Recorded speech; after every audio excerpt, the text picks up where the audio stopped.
जय मसी। म सुरेश लाम्बा तपाईहरुको माझमा एक पटक फेरि आज बिहान आइपुगेको छु।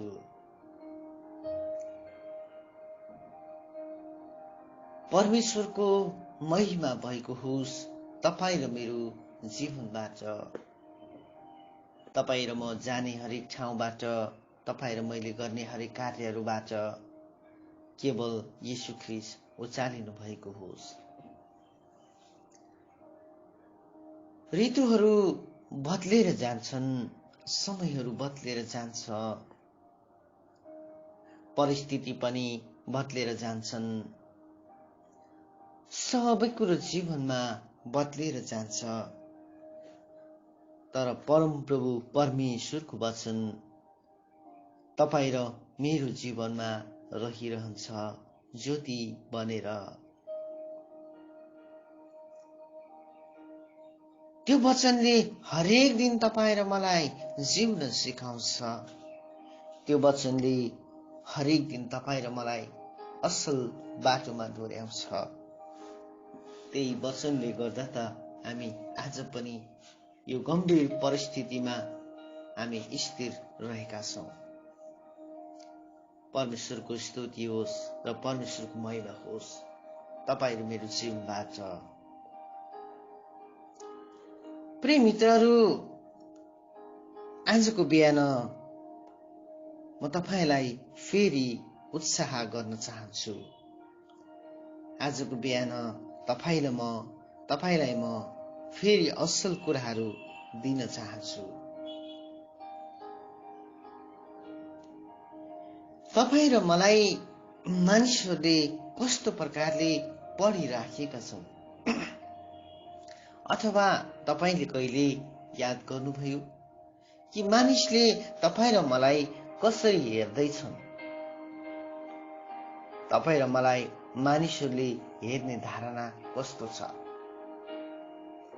कि समाज र जातिको सामुन्ने हिँड्दै गर्दा तपाईलाई मानिसहरूले कसरी देखे त? तपाई हेर्दै गर्दाखेरि, तपाई हिँड्दै गर्दा मानिसहरूको बीचमा तपाईको छाप र तपाईको स्वभाव कस्तो रहेको छ? यो तपाईलाई मात्रै थाहा छ प्रिय। हुन सक्छ हामीले तपाईलाई कहिले देखेका छैनौं।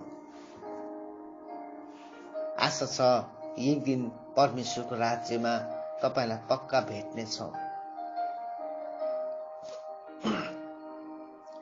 आशा छ एक दिन परमेश्वरले तपाईहरुसँग उहाँको राज्यमा भेटाउनुहुनेछ। मैले यो वचन बोल्दै जाँदा म तपाईलाई आज भन्न चाहन्छु, तपाईले समाज र जातिमा कस्तो छाप छोड्नु भएको छ? मानिसले के तपाईलाई पृथ्वीमा भएका हरेक थोकहरूबाट भिन्न भेटाउनु भएको छ? त्यसो हो भने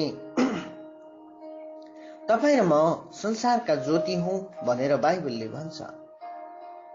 डाँडामा बसालिएको शहर लुक्न सक्दैन भनेर बाइबलले भन्छ। परमेश्वरले तपाई र मलाई संसारको कुरोदेखि अलग्गै बनाउनु भएको हो।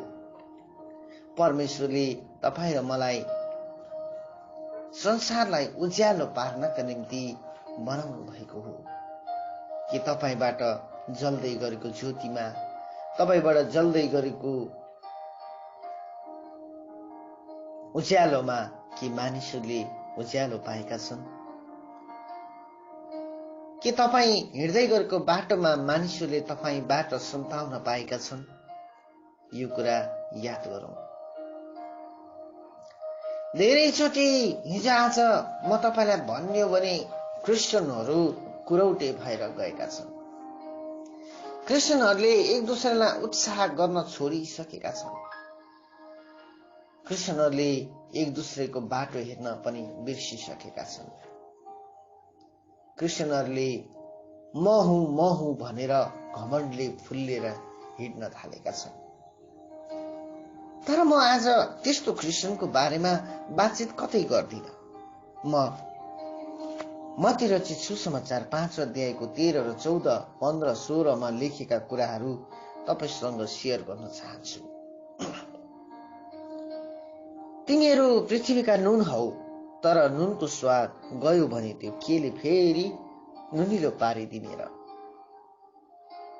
त्यो त बाहिर फालिन र मानिसका खुट्टाले कुल्चन बाहेक अरू केही कामको हुँदैन।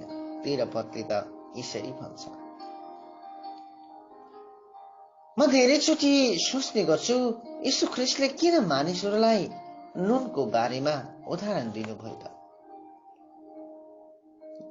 जुन मानिसलाई उहाँले बनाउनु भएको थियो त्यो मानिस भिन्नै थियो प्रियहरू। त्यो मानिस अर्कै थियो। त्यो मानिसले संसारलाई उज्यालो दिने मानिस थियो।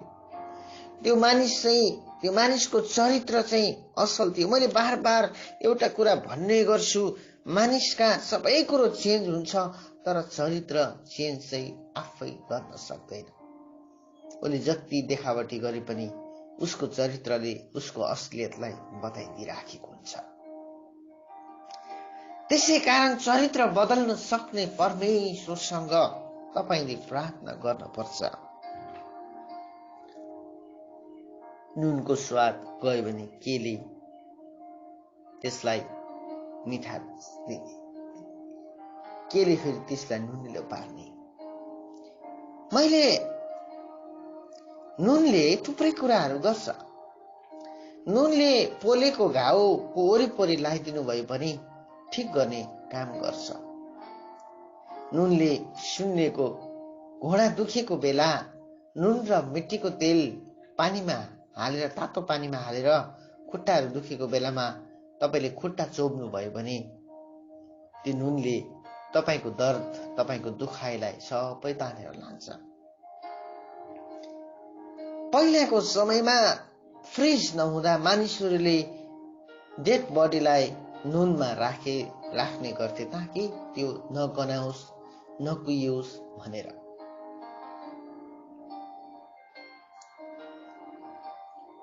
तपाईले बनाउँदै गरेको सब्जीमा सबै विभिन्न किसिमका मसलाहरू हाल्नुहोस्, तर नुन छैन भने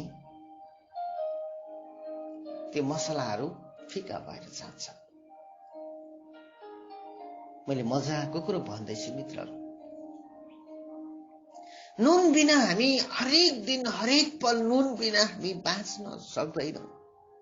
नुनले नै हामीलाई हरेक दिन नयाँ कुराहरू, हाम्रो जीवनमा पौष्टिक कुरा, हाम्रो जीवनमा उत्साहहरू, नुनले हाम्रो जीवनमा हाम्रो शरीरलाई ताजापन गराउने गर्छ। अनि त्यसै कारण नुनमा थुप्रै गुणहरू पाइन्छन्, तर त्यसको स्वाद गयो भने फेरि केलाई त्यसले नुनिलो पार्ने। मेरो घरको बाहिर धेरै किराहरू आउने गर्छन्, अनि त्यो किराहरू आउने गर्दाखेरि मैले नुन चाहिँ साइडमा राखिदिएको थिएँ। अनि त्यो नुनको नुनिलोपन सबै उडेर गयो, अनि त्यो सेतोपना मात्रै रह्यो, टिक टिक टिक टिक परेको। अनि मैले त्यसलाई हेरेँ। हामी नुनको बारेमा त धेरै बातचित गर्छौँ, तर यसलाई हेर्नु पर्यो आज। प्रियहरू, त्यसमा नुन थिएन। त्यसमा एक प्रकारको नुन बनाउँदाखेरि युज गरेको त्यो केमिकल मात्रै रहेको कुराहरू, सेतोपना मात्रै रहेको कुराहरू मैले देखेँ। नुनिलोपन चाहिँ उडेर गइसक्यो। धेरैचोटि क्रिस्चियन जीवनमा पनि यस्तै भएर गएको छ। क्रिस्चियन त हुँ तर नुनिलोपन छैन। क्रिस्चियन त हुँ, विश्वासी त हुँ, तर मिठास छैन।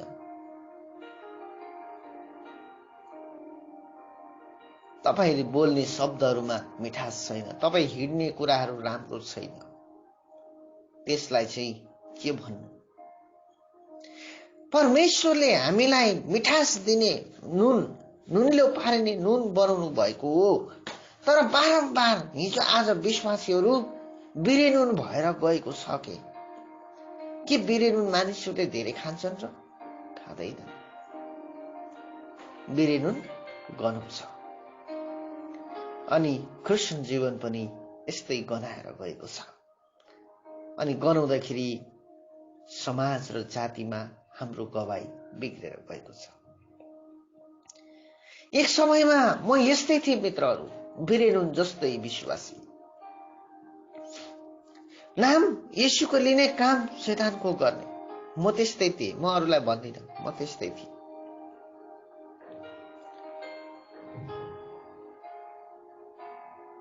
येशूको नाम लिएर काम चाहिँ दुष्टको गर्ने, म त्यस्तो थिएँ प्रिय। परमप्रभु परमेश्वरको अनुग्रह म माथि पर्यो अनि मैले थाहा पाएँ नुनको स्वाद के रहेछ। मैले भने फेरि मलाई नुनिलो पार्नुहोस्। प्रियहरू, परमप्रभु परमेश्वरले नै तपाईलाई नुनिलो बनाउनु हुनेछ यदि तपाईँ चाहनुहुन्छ भने। हाम्रो जीवनमा नुन हटेर जानु हुँदैन। हाम्रो जीवनमा मिठास, नुनको स्वाद आउनु पर्छ। अनि त्यो नुनको स्वाद चाहिँ भन्दाखेरि के भन्दाखेरि वचनको स्वाद। क्रिस्चियन जीवनको झलक तपाईले समाजलाई देखाउनु पर्छ। मानिसहरूले यसरी देख्न पर्छ, यिनीहरू त क्रिस्चियन हुन्, यिनीहरूले झुट बोल्दैनन्, यिनीहरूले चोरी गर्दैनन्, यिनीहरूले ढाँट्दैनन्, यिनीहरूले यो गर्दैनन् भन्ने समाजकोमा के छ, त्यो कुरा पसेको छ। तर हिजो आज तपाईलाई थाहा छ, कहीँ प्रचार गर्न म जान्छु अनि जाँदाखेरि मानिसहरूले तपाईँ चाहिँ कुन चाहिँ क्रिस्चियन हो भनेर सोध्छन्। अनि त्यो भन्दाखेरि म अलिकति मलाई चाहिँ मनै नपरेको शब्द चाहिँ यो, तपाईँ चाहिँ कुन चाहिँ क्रिस्चियन हो। अनि किन यस्तो सोध्नु भयो भन्दा मानिसले ऊ त मात्तिने क्रिस्चियन अरे, उसले त मात्छ, उसले जाँड पनि खान्छ, रक्सी पनि खान्छ, सबै खान्छ, अनि ऊ मन्दिर पनि जान्छ, मस्जिद पनि जान्छ। तर तपाईँ चाहिँ कुन चाहिँ क्रिस्चियन हो? तपाईँ त मात्तिनु पनि हुँदैन, तपाईँ त जाँड पनि खानुहुन्न, रक्सी पनि खानुहुन्न, सिगरेट पनि खानुहुन्न। तर तिनीहरू चाहिँ साह्रै राम्रो क्रिस्चियन, सबै कुरो खानुहुन्छ। मानिसहरूले यसरी भन्ने गर्छन्। अनि तपाईँ भन्नुहोस् त्यो सबै कुरा म खाँदिनँ, तपाईँ भन्नुहोस् म कुन चाहिँ क्रिस्चियन होला? हामीले समाजमा दुई प्रकारका मानिसहरू भेट्छौँ। उनीहरूले भन्ने गर्छन्, कतिले भन्छन् तपाईले एकदम राम्रो गर्नुभयो, जब तपाईँ हिँड्नुहुन्छ नि मलाई साह्रै मन पर्छ, तपाईको स्वभाव, तपाईको बोली, तपाईको हरेक शब्दहरू मलाई मन पर्छ भनेर कतिले भन्छन्। कतिले यसो भन्छन्, हेटेरिका बेकार मान्छे, केही त खाँदैन, सिम्पल मान्छे के रे। तर कतिले भन्छन् कति राम्रो मान्छे, एकदम इमानदार मान्छे। परम प्रभुले हामीलाई इमानदार मान्छे बनाउनु भएको हो। एक दिन एकजना व्यक्तिलाई मैले आजभन्दा कयौं वर्ष पहिला रेलवे स्टेशनमा एक्लै भारी पुरा रहेछ, एउटा भारी उठाउँछ अर्को झर्छ, एउटा उठाउँछ अर्को झर्छ। अनि मैले हेरिरहेको छु, उनलाई कसैले मद्दत गरेको छैन। अनि मैले गएर भने, भैया म तपाईलाई सहायता गर्छु, अनि हिँड्नुहोस् भनेर मैले फटाफट त्यो सामानहरू एउटा बोकी, मेरो पनि भारी थियो, उसको सामान बोकिदिएर रेलवे स्टेसनदेखि बाहिर ल्याइदिए। बाहिर ल्याइदिएर राखिदिए नि हुन्छ भैया तपाईँ जानुहोस् ल भनेर मैले भने। अनि उनले भने, भैया तपाईँ क्रिस्चियन हो भनेर सोध्यो। हो त, किन सोध्नु भयो भनेर मैले सोद्धा भने, किनभने म 1 घण्टादेखि त्यहाँ परेशान भएर गरिराखेको थिएँ, क्रिस्चियनले बाहेक कसैले पनि सहायता गर्दैन भनेर त्यो मान्छेले भन्यो। अनि मैले भने, क्रिस्टले हामीलाई सहायता र दया गर्नु सिकाउनु भएको छ भन्ने कुरा मैले उहाँलाई भनेर। Best of lock. आजको दिन तपाईलाई परमेश्वरले आशिष दिउन्। भनेर म छुटिए। हाम्रो जीवनमा नुनको स्वाद आइरहनु पर्छ। जबसम्म हाम्रो जीवनमा परमेश्वरको वचनको स्वाद, यीशु ख्रीष्टको झलक, हामी संसारमा भएका यीशु ख्रीष्ट हौ, संसारमा भएका साना यीशु ख्रीष्ट हौ, जसलामा हामी चाहिँ जुन यीशु ख्रीष्ट चाहिँ हामीबाट देखिनुहुन्छ, जुन यीशु ख्रीष्ट चाहिँ हामीबाट मानिसहरूमा प्रकट हुनुहुन्छ। यसै कारणले तपाईँ र मैले नुनको स्वाद यीशु ख्रीष्टले हामीलाई उदाहरण दिनुभयो। 14मा लेखिएको छ, तिमीहरू संसारका ज्योति हौ। डाँडामा बसालिएको सहर लुक्न सक्दैन। मानिसहरूले बत्ती बालेर पाथीले छोप्दैनन्, तर सामदानमा राख्छन् र घरमा हुने सबैको निम्ति त्यसले उज्यालो दिन्छ। हालेलुया। यसरी नै तिमीहरूको ज्योति तिनीहरूले मानिसहरूका सामुन्ने चम्कोस् र तिनीहरूले तिमीहरूका सुकर्म देखुन् र स्वर्गमा हुनुहुने तिमीहरूका पिताको महिमा गरून् भनेर लेखेको छ। कस्तो मजाको शब्द यीशु ख्रीष्टले भन्नुभएको छ। तपाईँ र मैले गर्दै गरेको कार्यहरू चाहिँ सुकर्ममा परिणत भएको कार्यहरू हुनुपर्छ। तपाईँ र मैले गर्दै गरेको काम असल हुनुपर्छ। अनि यो असल कामबाट परमेश्वरको महिमा हुन्छ। प्रियहरू, त्यसै कारण त मानिसहरूले तपाईले सुन्नु भएको छ, कसै अन्य अविश्वासी जातिहरूको कुखुराको भाले हरायो भने समाज राखेर पुलिस राखेर पनि उलाई पैसा तिराएरै छोड्छ। तर क्रिस्चियनको भाले हराउँदाखेरि परमेश्वरको इच्छा यही थियो होला भनेर छोडिदिन्छ। खासमा क्रिस्चियनको भाले हराए क्रिस्चियनलाई दुःख नलागेको होइन प्रियहरू, क्रिस्चियनलाई दुःख लागेको, तर उसले परमप्रभुको वचन पढेको कारणले गर्दा उसलाई समाजमा जातिमा सबैले चिन्छ। एउटा सेतो वस्त्रमा रातो दाग लाग्यो भने कति नराम्रो देख्छ। उसको जीवनमा यो कुरा भएको कारणले गर्दा उसले चाहिँ त्यो काम गर्न नचाहेको। प्रियहरू, तपाईँ जहिले पनि त्यो व्यक्ति बनिन पर्छ। प्रियहरू, तपाईँ जहिले पनि असल कुरामा फोकस गर्न पर्छ। प्रियहरू, तपाईँ र म जहिले पनि स्वादिलो मानिस हुनुपर्छ। यसै कारण त मत्ती 5:8 भन्छ,